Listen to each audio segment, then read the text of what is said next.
사랑하는 여러분,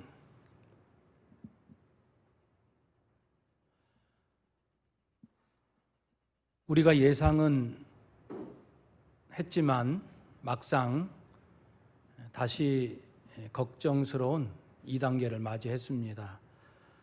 그러나 우리들의 마음을 더욱 하나님 앞에 온전히 올려드리고 이럴수록 하나님의 은혜를 간구하고 또 우리가 성숙한 성도로서 현실에 최선을 다하기를 다짐해 봅니다. 우리 온 마음을 다하여 살아계신 하나님께 경건한 예배를 드립시다. 기도합니다. 여호와여, 주의 얼굴을 들어 우리에게 비추소서.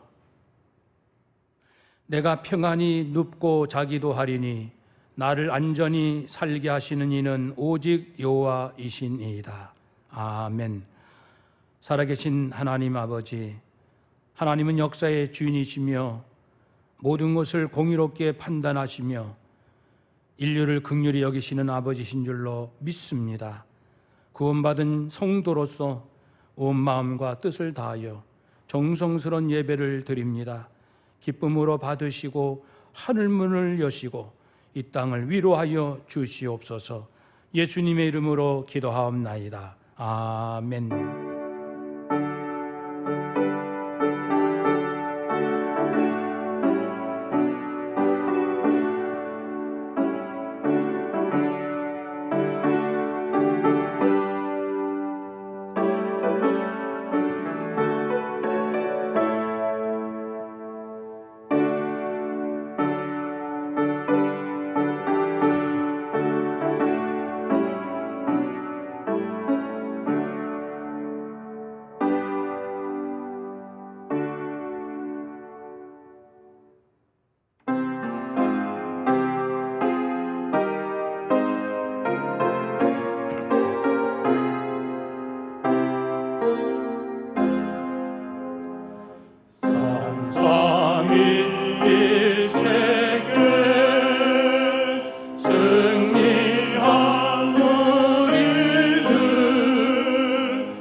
이 시간은 하나님께 감사와 참회의 기도를 드립시다. 이런 어려운 상황에서도 우리가 무엇을 감사드릴 수 있을까요? 다시 한번 깨닫고 깊은 감사를 드립시다. 또한 힘들고 어려울수록 사람들의 마음이 흩어지기 쉽습니다. 내가 지난 한 주간 하나님 앞에 부끄러움이 있었다면 이 시간 진심으로 참회, 다 같이 기도합니다.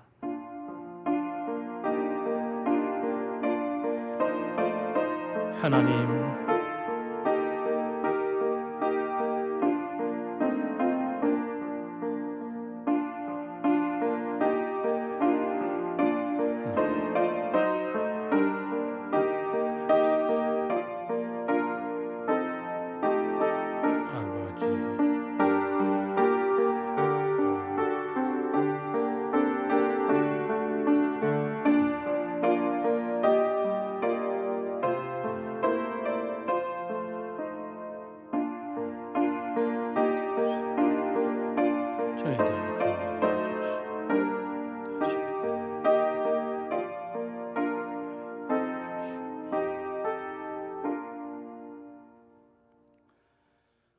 하나님의 위로의 말씀을 들읍시다.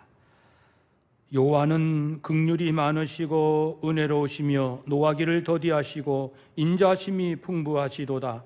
자주 경책하지 아니하시며 너를 영원히 품지 아니하시리로다. 그러므로 그리스도 예수 안에 있는 자에게는 결코 정죄함이 없느니라. 아멘. 우리의 신앙을 고백합니다. 나는 전능하신 아버지 하나님 천지의 창조주를 믿습니다. 나는 그의 유일하신 아들 우리 주 예수 그리스도를 믿습니다.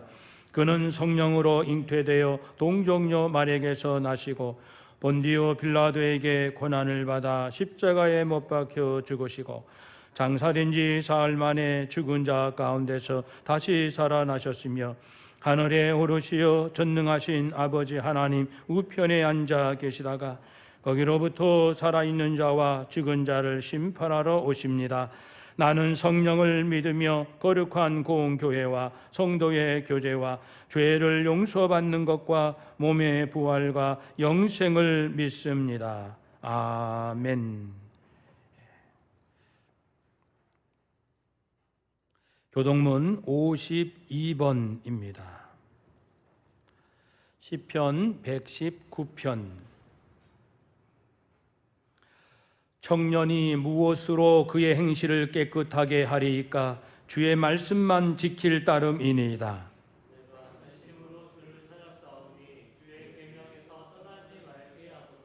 내가 주께 범죄하지 아니하려 하여 주의 말씀을 내 마음에 두었나이다.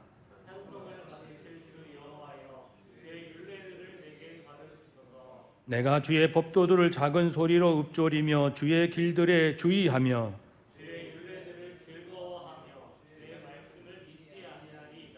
주의 법이 나의 즐거움이 되지 아니하였다면 내가 내 고난 중에 멸망하였으리이다.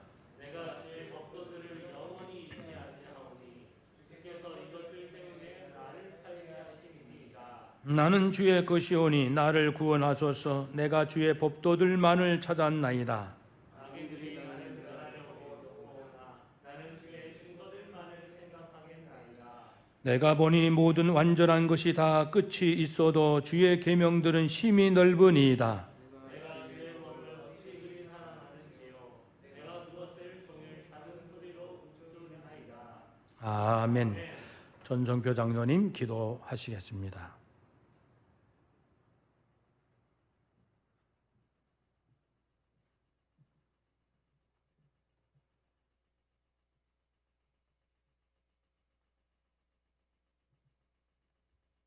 변함없는 사랑으로 우리를 돌보시며 우리의 삶을 붙드시는 여호와 하나님, 하루하루 주의 은혜와 사랑 가운데 살게 하시고 오늘도 주님의 날을 맞이하여 이렇게 예배하게 하시니 감사를 드립니다. 주님, 오늘 우리는 다시 코로나19가 확산됨으로 인하여 현장 예배로 모이지 못하고 온라인 예배로 드리게 되었습니다. 하지만 어떠한 상황과 환경 속에서도 주님을 예배하기를 잊지 않게 하시고 순간순간 도우시는 주의 은혜와 사랑을 기억하며 감사함으로 온 마음과 뜻을 다하여 예배하는 이 시간이 되게 하여 주옵소서. 또한 마음의 중심을 보시는 하나님을 기억하며 온 마음과 생각이 주님을 향해 나아가며 내 속사람이 성령으로 충만해지며 거룩한 말씀과 간절한 기도 가운데 주님을 만나는 것이 참된 예배자의 모습임을 기억하며 오늘도 주 앞에 나아가게 하소서. 주님, 이 시간 간절히 기도합니다. 계속되는 코로나19로 인하여 어려움 가운데 있는 우리 대한민국을 도와주옵소서. 정치적 갈등과 분열, 경제적 위기, 소모적인 이념과 사상의 갈등으로 찢겨지고 나눠진 이 나라를 긍휼히 여겨주옵소서. 특별히 이런 위기에 처한 이 민족을 바라보며 한국 교회와 우리 그리스도인들이 바로 서게 하여 주옵소서. 주님, 이 시간 우리 자신을 뒤돌아봅니다. 세상의 빛과 소금이어야 할 교회가 아무 쓸데없어 밖에 버려져 사람들에게 밟히고 있지는 않은지, 사람들로부터 우리가 받고 있는 것이 진정 의를 위한 핍박이었는지, 아니면 그저 우리의 부주의와 이기심, 지혜 없음으로 인한 조롱과 비난은 아니었는지 생각해 봅니다.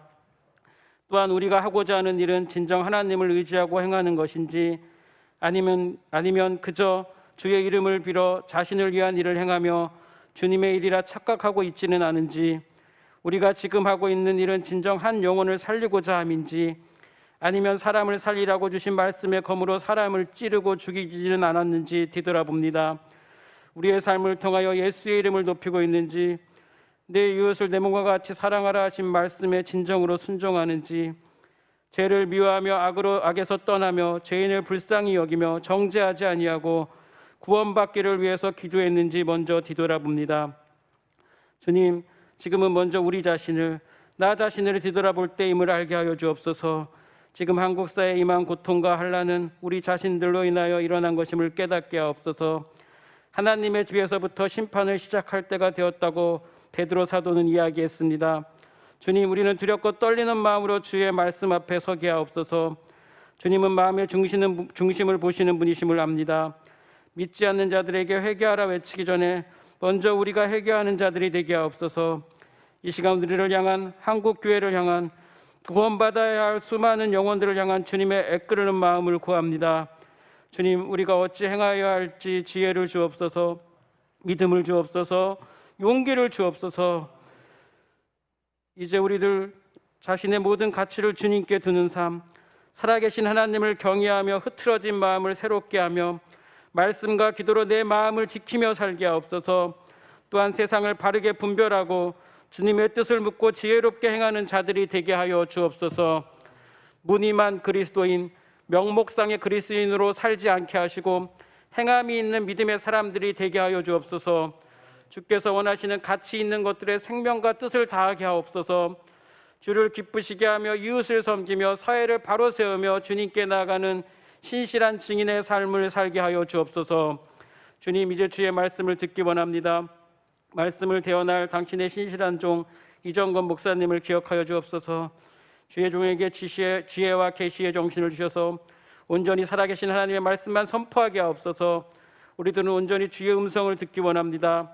모든 고정관념을 비우고 잡다한 생각들을 내려놓고 자신의 고집과 경험, 지식까지도 비우게 하옵소서. 내가 가진 세상의 모든 정보도, 모든 이론도 온전히 비우고 주의 음성만 듣게 하여 주옵소서. 주의 말씀으로 우리의 삶을 채워 주옵소서. 주님, 오늘 하루도 온전히 주 안에서 기뻐하며 감사하며 살게 하옵소서. 주님 안에서 참된 안식과 평강을 누리게 하옵소서. 주님, 주님만이 우리의 참된 기쁨이며 우리의 소망입니다. 주님, 사랑합니다. 영원히 찬양받으실 이름, 존귀하신 예수 그리스도의 이름으로 기도하옵나이다. 아멘.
살아계신 하나님 말씀 함께 봉독합니다. 마태복음 13장 18절로 23절까지입니다. 씨 뿌리는 비유에 대한 설명을 해주시는 예수님이십니다. 18절부터 한 절씩 교독합니다. 그런즉 씨 뿌리는 비유를 들으라. 깨닫지 못할 때는 악한 자가 와서 그 마음에 뿌려진 것을 빼앗나니 이는 곧 길가에 뿌려진 자요 돌밭에 뿌려졌다는 것은 말씀을 듣고 즉시 기쁨으로 받되 그 속에 뿌리가 없어 잠시 견디다가 말씀으로 말미암아 환난이나 박해가 일어날 때에는 곧 넘어지는 자요 가시떨기에 뿌려졌다는 것은 말씀을 들으나 세상의 염려와 재물의 유혹에 말씀이 막혀 결실하지 못하는 자요 좋은 땅에 뿌려졌다는 것은 말씀을 듣고 깨닫는 자니 결실하여 어떤 것은 100배, 어떤 것은 60배, 어떤 것은 30배가 되느니라 하시더라. 아멘.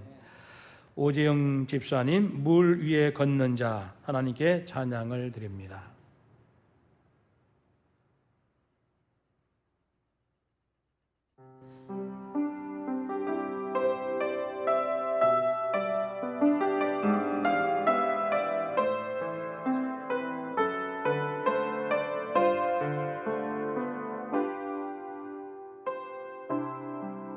주님 나를 부르시니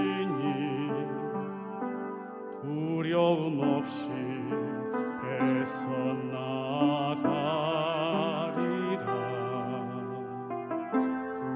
주님 나를 부르시니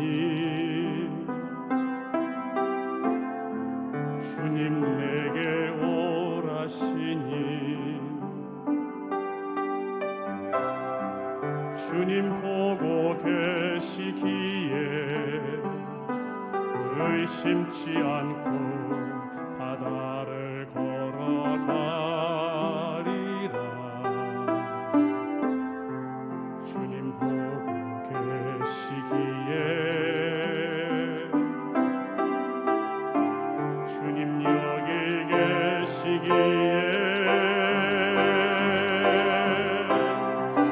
주님 여기 계시기에 이 깊은 바다가 반석이 되고 주님 여기 계시기에 반석 위를 내가 걸어가리라. 주님 여기 계시기에 저 거친 파도가 반석이 되고 주님 여기 계시기에 반석 위를 내가 걷습니다.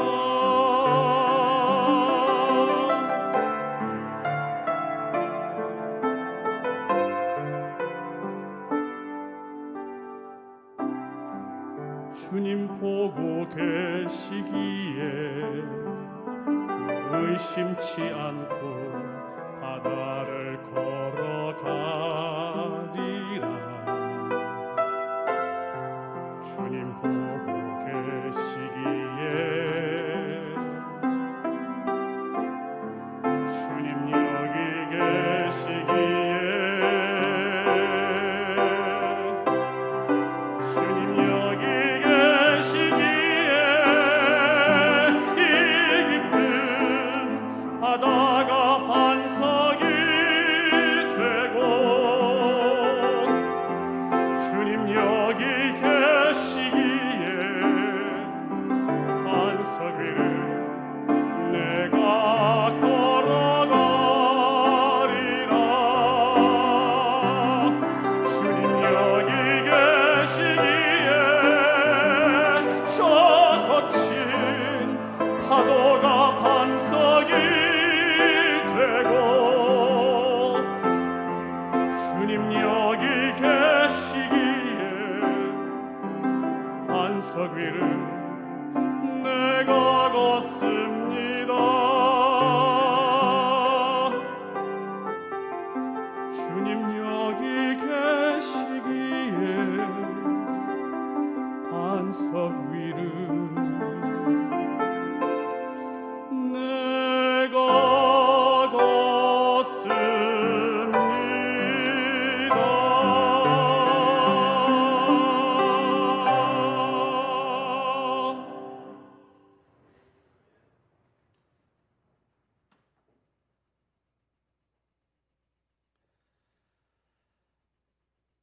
오늘은 우리 세대 통합 예배처럼 아동부, 중고등부, 청년부, 우리 온 가족 함께 예배 드리는 시간입니다.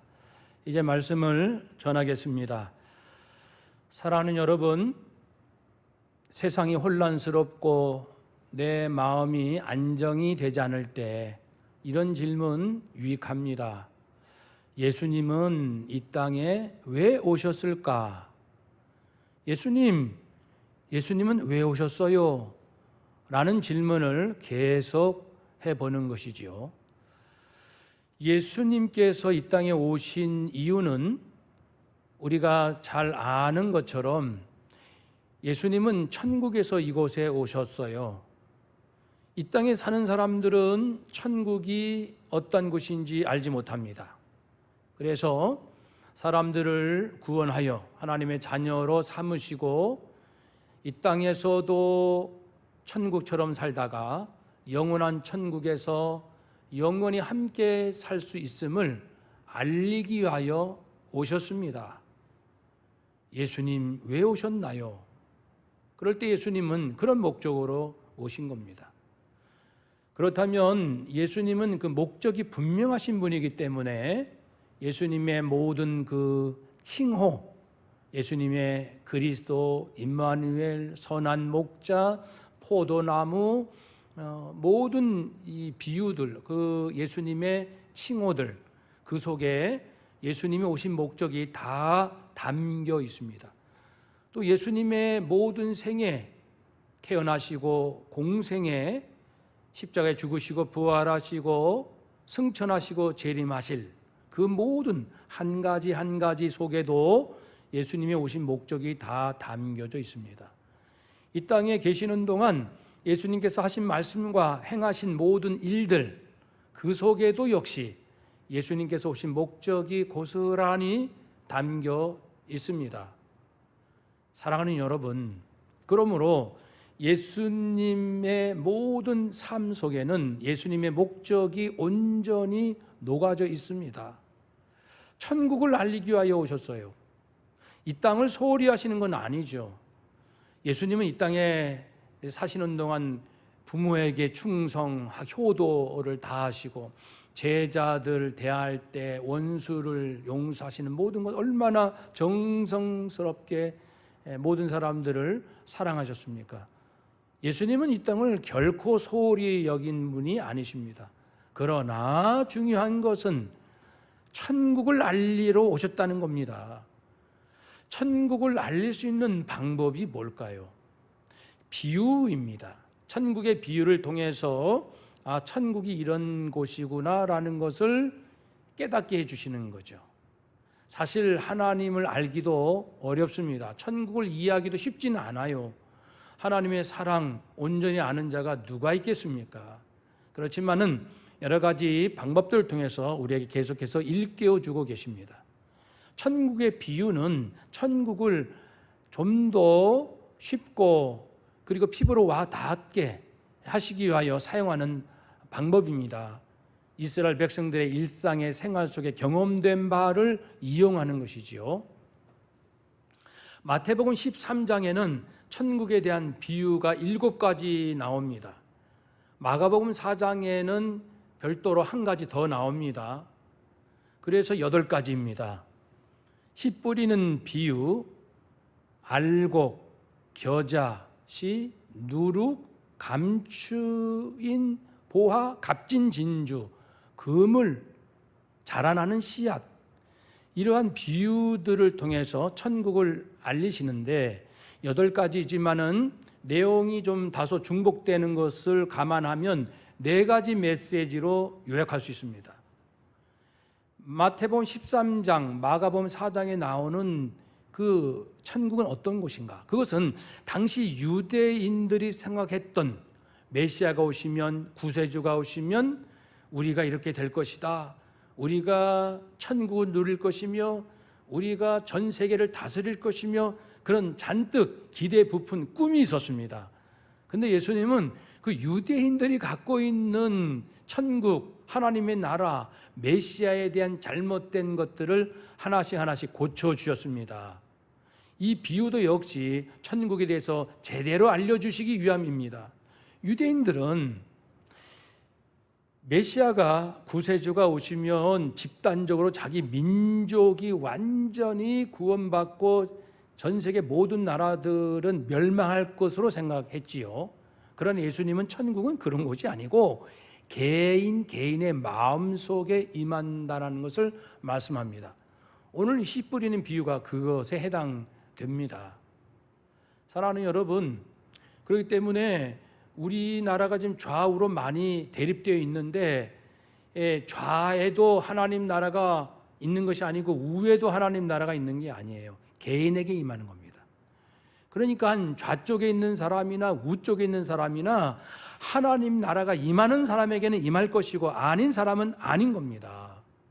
또한 두 번째로 유대인들은 메시아가 오면은 바로 강력한 영광과 능력이 나타날 것으로 기대했습니다. 근데 예수님은 그렇게 설명하지 않습니다. 천국이란 그렇게 한 번에 완전하게 엄청난 것이 임하는 것이 아니라 겨자씨 비유처럼 누룩처럼 처음에는 작아요. 경험하는 것이 작습니다. 조그만 해요. 그러나 점점점 하나님의 나라가, 하나님이 함께 하시는 그 세계가 무엇인지 상상할 수 없을 만큼 평생도록 커져나가는 것이 하나님의 나라입니다. 세 번째, 하나님의 나라 천국은 유대인들이 생각하는 것처럼 메시아가 오면은 바로 우리 이스라엘 민족은 완전히 구원받고 다른 나라 백성들은 아닌 것으로 판명될 것이다. 분리될 것이다. 한 번에 분리될 것이다. 이렇게 기대를 했는데 아니라는 것이죠. 이제 메시아가 오실지라도 의로운 자와 의롭지 않은 자, 가라지와 알곡이 섞여 있다는 겁니다. 다시 주님이 오시는 그날, 역사의 마지막 그날에 완전히 분리될 것이지 그 과정에서는 다 섞여 있다는 것을 알려주셨습니다.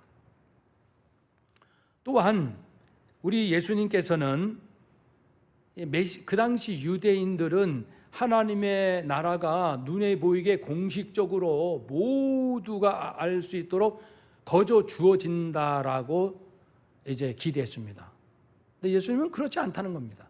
천국은 그런 것이 아니고 은밀하게 개인이 하나님과의 관계에서 경험할 수 있는 은밀한 세계이면서 그것을 얻기 위해서는 포기할 것은 포기해야 한다는 것을 말씀합니다. 자기 욕심 다 채우면서 천국을 얻는다, 그렇게 말씀하지 않습니다. 그래서 인간의 욕심일 뿐입니다. 그래서 천국을 얻기 위해서는 옳지 않는 것, 거짓된 것을 버려야 된다는 것을 알려주셨죠. 이처럼 크게 4가지 메시지를 주셨는데 오늘 말씀은 그 중에 이제 첫 번째 씨 뿌리는 비유로서 이 천국을 누리는 사람들이 다 달라요. 동일할 것 같지만 다르다. 구원은 동일해요. 진실로 믿는 자는. 그렇지만은 이 천국의 풍요로움을 누리는 것은 사람마다 정말 각양각색입니다. 그래서 이 씨 뿌리는 자가 씨를 땅에 뿌립니다. 그런데 그 땅이 4가지 형태입니다.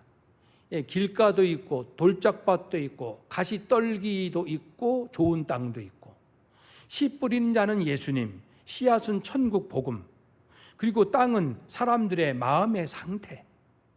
그러니까 예수님께서 복음을 전하실지라도 이 길가와 같은 마음을 가지고 있는 사람, 길가는 딱딱합니다. 사람이 오가면서 밟기 때문에 단단해진 곳입니다. 마치 논에 씨를 뿌려야 되는데 논두렁 길은 사람이 다니기 때문에 단단합니다. 그런 것처럼 길가나 논두렁 길은 단단하여서 씨가 뿌리를 내릴 수가 없습니다. 바로 새가 날아와서 그것을 먹겠지요. 그 씨앗을. 그것은 사람들의 강팍한 마음을 의미합니다. 마음이 강팍해서 누구 얘기도 들으려 하지 않는, 그 이유는 진지하지 않기 때문에 그렇습니다.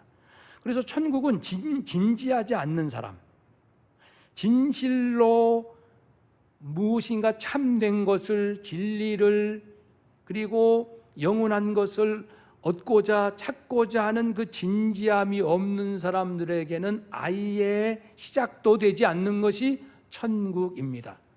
그런 사람들이 누굴까요? 그것은 예수님께서 귀신 들린 사람을 쫓아낸 적이 있어요. 그 귀신이 돼지떼에 들어갔습니다. 그래서 돼지떼들이 절벽 아래 떨어져서 몰사됐습니다. 그러니 그 거라사 지방 사람들이 자기들의 재산인 돼지떼들이 몰사된 것으로 인해서 예수님을 욕하고 거역합니다. 그런 자들. 예수님께서 자기 고향에 가셨습니다. 거기에서 복음도 전하고 능력도 행하시지만 사람들이 시큰둥합니다.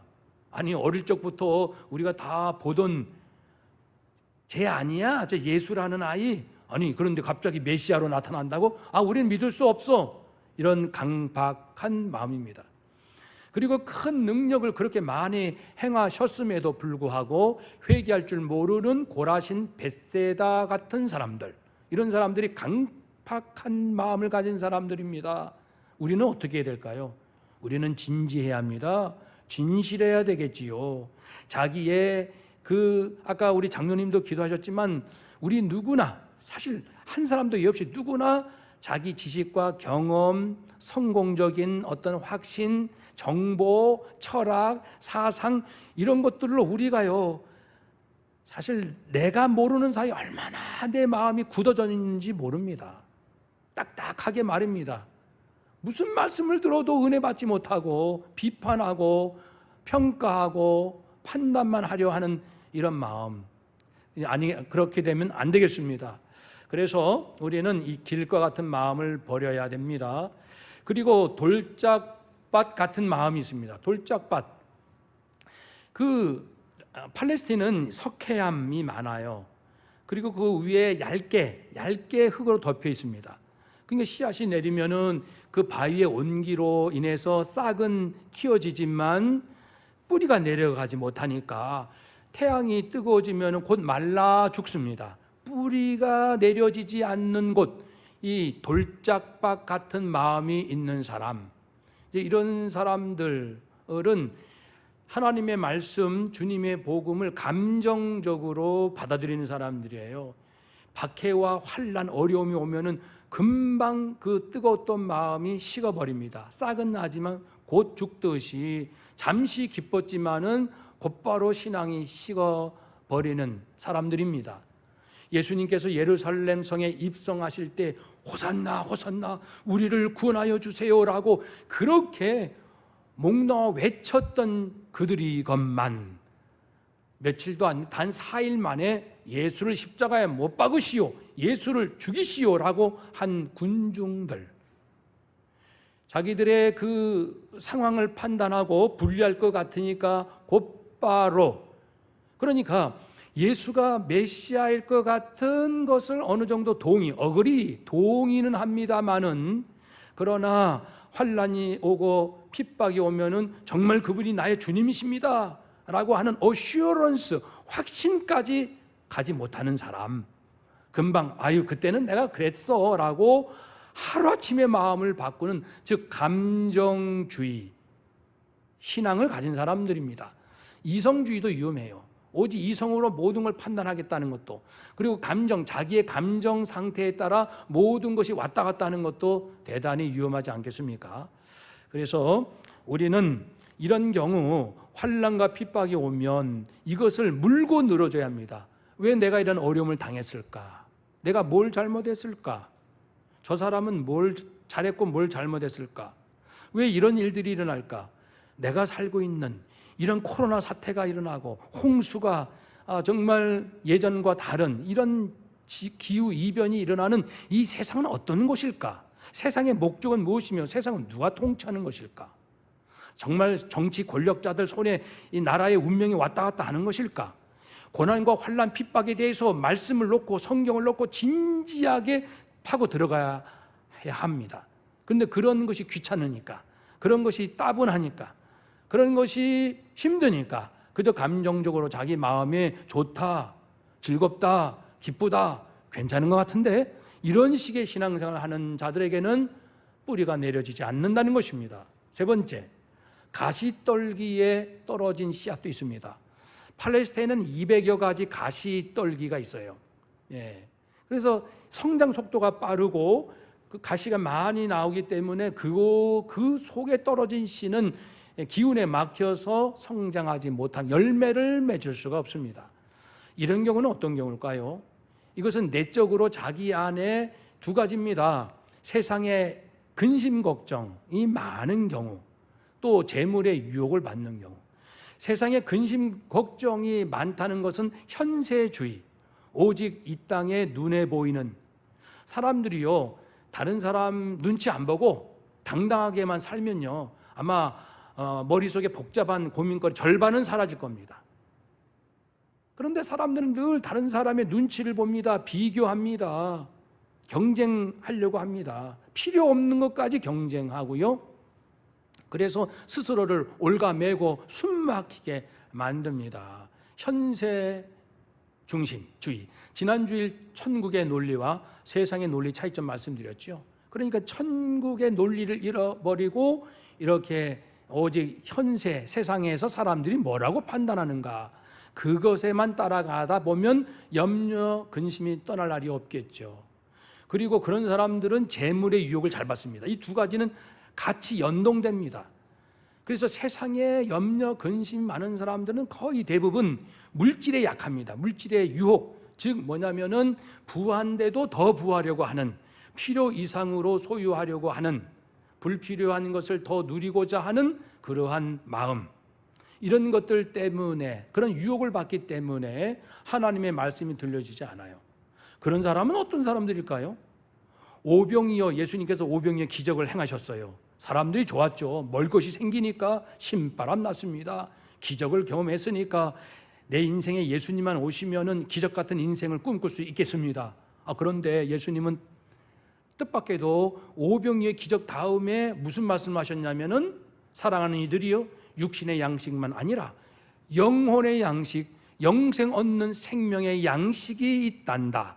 내가 바로 그런 생명을 주러 왔다. 이 말씀하니까 많은 사람들이 머리 아파, 골치 아파, 따분해, 무슨 말씀이야, 못 알아듣겠어, 지금 우리에게 왜 그런 얘기를 하시는 거야 하면서 그 제자 중에 많은 사람들이 떠나 다시는 예수님과 함께 다니지 아니하더라. 요한복음 6장 66절 외우기도 쉽습니다. 요한복음 666 6장 66절. 예수님 마음이 얼마나 아프셨을까요? 얼마나 마음이 쓰리셨겠습니까? 가시떨기, 이 세상의 근심과 재물의 유혹에 그 미혹당하는 사람, 그런 사람들은 천국의 말씀이 들려지지 않아요. 자기 욕심이 눈을 가리우기 때문에 그렇습니다. 그러니 우리는 이제 그런 데서 정신 바짝 차리고, 내 마음, 누구나 욕심이 있지요. 누구나 욕구도 있고요. 그게 다 잘못되고 나쁘다는 게 아닙니다. 하나님 앞에 이 내 안에 있는 마음, 끌어오르는 어떤 욕심, 이것을 하나님 앞에 내어놓고 하나님과 대화하자는 겁니다. 하나님, 저 이거 갖고 싶은데요. 하나님, 저 이거 하고 싶은데요. 하나님은 어떠셔요? 라고 끊임없이 하나님하고 묻고 또 듣고, 이러한 진정한 마음이 필요한 것입니다. 그러면 하나님께서 내 중심을 보시고 좋은 길로, 좋은 마음으로, 또 지혜로운 길로 잘 인도해 주십니다. 그 길로 가야 진짜 천국 복음을 받을 수 있고 내 심령에 깨어나 살아날 수 있습니다. 어떻게 해요? 그래서 이제 네 번째 좋은 땅으로 들어옵니다. 좋은 땅에 천국 복음을 들어야 합니다. 내 마음이 좋은 땅 되려면은 어떻게 하면 좋을까요? 땅이 좋으려면은 세 가지가 필요해요. 첫 번째는 이 돌과 그리고 자갈 같은 것을 골라내야 합니다. 기경해야 돼요. 갈아엎어야 됩니다. 굳어있기 때문에. 그래서 우리들의 마음을 회개하여 옳지 못한 것, 죄된 것을 다 갈아엎고 버릴 것은 버려내고 부드러운 마음을 갖도록 해야 합니다. 내 인생에 시련과 연단과 이런 어려움이 온다 할지라도 믿음으로, 소망으로, 사랑으로 달게 받고 주님의 선한 뜻이 있을 거야 라고, 주님 믿습니다 라고 나가면은 이제 내 마음이 부드러워지고, 잘못한 거 회개하면 마음이 부드러워지지 않겠습니까? 또 한 가지는 뭘까요? 좋은 땅이 되려면은 햇빛과 충분한 수분이 필요합니다. 그런 것처럼 우리에게는 위로부터는 햇빛처럼 하나님의 은혜를 날마다 사모하는 마음이 필요합니다. 매일같이 필요해요. 매일같이 우리는 쓰러집니다. 매일같이 자기 욕심에 눈이 어두워집니다. 자기만 옳다라고 하는 고집이 늘 올라옵니다. 매일같이 주님의 은혜가 필요하고, 또 팔레스타인 땅은 건조하기 때문에 물을 얻기 위해서 나무 뿌리가 깊이 내려갑니다. 그런 나무만 살아납니다. 물을 찾기 위하여 뿌리가 인내하면서 내려가는 그 인내심. 그래서 이제 우리가 좋은 땅이 되려면은 우리의 심령에 인내심이 필요합니다. 당장 내가 원하는 대로 되지 않는다 할지라도 반드시 물을 찾을 수 있을 거야. 필요한 수분을 얻을 수 있을 거야. 때를 기다릴 줄 아는 이러한 주의 은혜를 사모하고 때를 기다릴 줄 아는 인내심, 이런 마음이 옥토입니다. 좋은 마음입니다. 세 번째는 영양분. 그래서 농부가 좋은 땅 되게 하기 위하여 퇴비나 비료를 주지 않습니까? 그러면 땅이 더욱 비옥해집니다. 그런 것처럼 우리 영혼의 마음이 비옥해지려면은 하나님이 그렇게 좋아야 돼요. 우리 하나님 너무 좋아. 하나님이 좋다라고 고백하려면 하나님의 말씀이 맞다라는 생각을 가져야 돼요. 하나님 말씀을 체험해야 됩니다. 하나님 말씀이 이렇게 하라 했더니 과연 그렇게 됐습니다. 하나님 말씀은 맞아요. 하나님에 대한 자랑스러움, 하나님이 옳습니다. 하나님 말씀은 사실입니다. 이런 이 기쁨이 있어야 내 마음의 영양분이 풍성해지죠. 그래서 말씀 체험이 많아야 됩니다. 말씀이 옳다라는 체험, 이 영양분입니다. 말씀이 내 영혼의 영양분이에요. 그러기 위해서는 기도해야 해요. 기도하면서 말씀을 읽고, 두 번째는 순종하면서 말씀을 묵상하고, 또한 다른 사람은 어떻게 예수님을 믿는가, 다른 사람의 것을 겸허하게 배우면서 말씀을 또 듣고, 말씀, 기도, 순종, 독서, 우리가 이미 알고 있는 것입니다. 결국은 말씀이에요. 말씀에 확신이 오고 말씀대로 살아보니 되더라. 하나님의 말씀은 진실이더라. 말씀대로만 살면 문제될 거 없어요 라는 그런 확신이 영양분이 될 것입니다. 우리는 과연 내 마음이 부드러워졌습니까? 주님의 말씀을 들을 때 정말 목마른 그 사슴이 시냇물을 갈급하듯이 오늘도 내게는 무슨 말씀 주실까? 그렇게 찾고 기다리고 있습니까? 은혜를 사모하고 있습니까? 그리고 지금 시련과 어려움이 온다 할지라도 주님은 실수한 적이 없습니다. 우리 하나님께서는 악한 것을 주지 않습니다. 쓰레기를 주시지 않습니다. 반드시 진실하고 선한 것만 주십니다 라는 그 목표를 가지고 인내하는 인내심을 가지고 말입니다. 그리고 살아있는 말씀 체험을 우리가 계속해 나간다면은 오히려 그 은혜도, 바울도 고백했지만 죄가 많은 곳에 은혜가 크다고 했습니다. 그렇다고 해서 일부러 죄 많이 짓자 그런 뜻은 아니라고 했지요. 즉 죄를 많이 지은 사람이 왜 은혜가 크냐면은 그만큼 나 같은 죄인 중에 괴수 같은 나, 버러지만도 못하고 마른 막대기만도 못한 나라는 겸허하고 자기 자신의 정직한 이 연약한 심령을 가진 그 마음, 애통하는 그 마음을 가진 그 사람에게 하나님이 은혜를 주시면 그 은혜에 크게 감격한다는 뜻이죠. 지금 코로나19 이런 상황에서 하나님의 은혜는 더 크게 다가옵니다.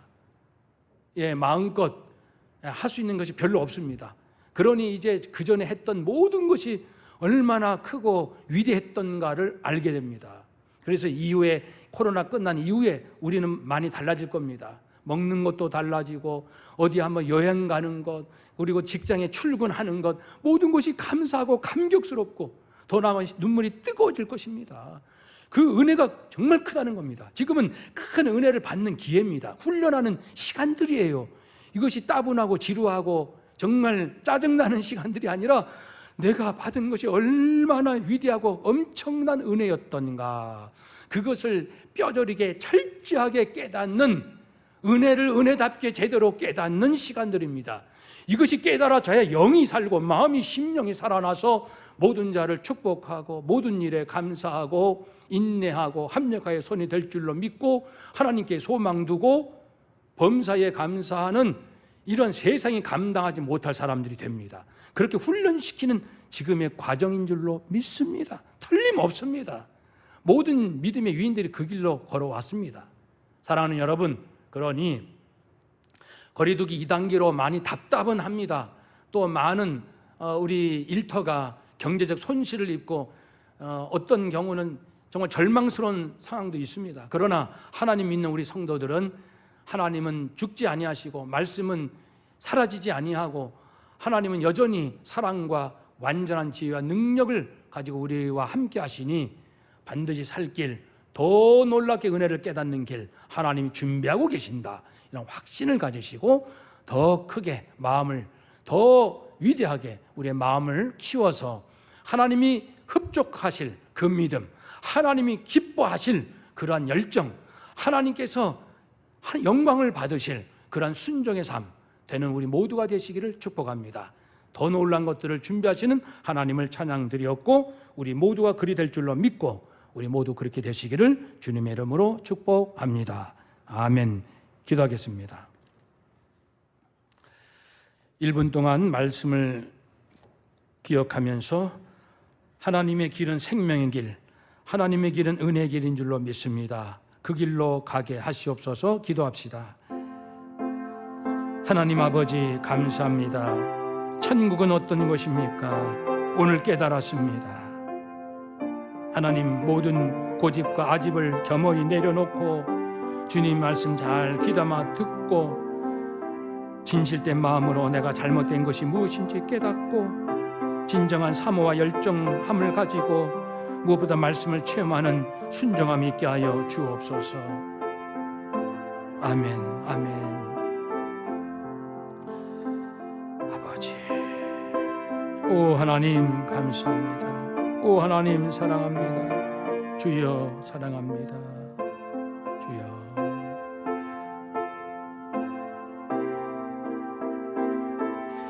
다시 한번 기도합시다. 우리 가족 구원을 위해서 기도합시다. 우리 남편, 아내, 부모, 자녀, 형제들 모두 예수님 믿고 구원받게 해주세요. 구원 얻을 믿음을 주세요. 기도합시다. 거룩하신 아버지 하나님, 우리의 가족들, 우리의 친척들 하나님, 오 거룩하신 아버지 하나님 도우소서. 주여 함께 하셨기를 간절히 빌건합니다. 사랑의 하나님, 하나님 구원 얻을 믿음을 주옵시고 복음을 깨달을 수 있는 은혜를 베풀어 주셔서 아버지 우리의 마음의 옥토가 되어서 모두 천국 같은 인생을 살아갈 수 있도록 은혜의 은혜를 도와여 주시옵소서. 우리의 간절한 소원을 들어 응답하여 주시옵소서. 하나님, 언젠가 코로나 끝날 날이 오겠지요. 아니 언젠가 내 인생이 마치고 역사가 맞춰지는 주님의 재림의 때가 오겠지요. 주여 깨닫는 자 되어서 천국 백성으로 살게 하여 주옵소서. 우리 온 가족 친척들을 구원하여 주시옵소서. 예수님의 이름으로 기도하옵나이다. 아멘. 찬송하시며 우리 가정에서 예물을 하나 옆에 드리도록 합시다. 나의 영원하신 기여 생명보다 귀하다. 나의 갈 길 다가도록 나와 동행하소서.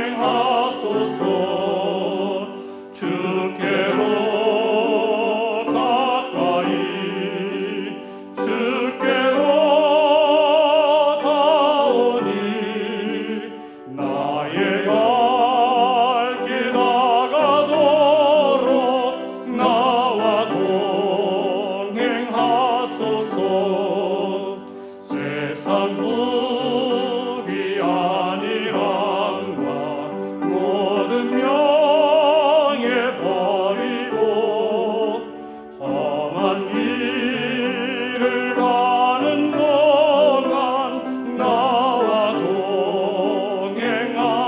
하소서. 주께로 가까이 주께로 가오니 나의 갈 길 다가도록 나와 동행하소서. 어두운 골짜 지나가며 험한 바다 건너서 천국 문에 이르도록 나와 동행하소서. 주께로 가까이 주께로 가오니 나의 갈 길 다가도록 나와 동행하소서.